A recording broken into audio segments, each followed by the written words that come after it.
All right, chapter 6 of the Goose's Gold.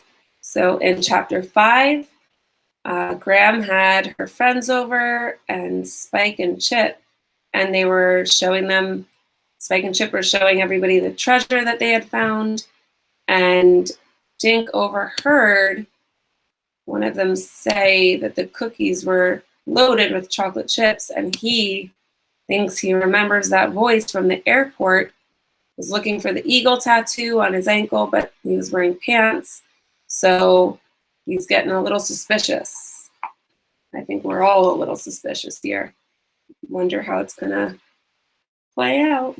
Let's see, chapter 6. Josh and Ruth Rose followed Dink through the living room to the porch. They sat on the front steps. "What's going on?" Josh asked. "I wasn't through with those cookies." "Remember the guy I told you about at the airport yesterday?" Dink asked, talking on the phone. Ruth Rose grinned. "Yeah? The cook you thought was planning a robbery?" Dink turned around and looked through the screen door. "I think it was Spike." Josh and Ruth Rose just stared at Dink. Finally, Josh said, "What are you talking about, Dinkus?" "I recognized his voice," Dink said. "The guy at the airport said the same thing, that some old cookies were loaded." Josh shook his head. "So? Don't you see?" Dink said. "Maybe he meant Graham Hathaway's friends are loaded with money." Suddenly, the door opened and Graham's friends began coming out. They all seemed excited about investing with Spike and Chip. Then, Spike and Chip came out carrying the box of gold. Graham Hathaway followed them onto the porch. "Thanks for calling us a cab, Mrs. Hathaway," Spike said. "Do you really think your friends will help us out?"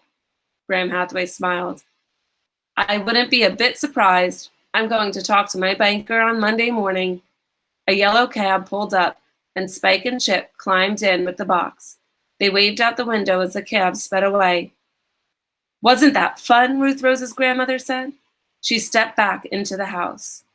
"There are plenty of goodies left if anyone is hungry," she called through the screen door. "Thanks, Graham," Ruth Rose said. "She's pretty excited," she added after her grandmother had gone inside.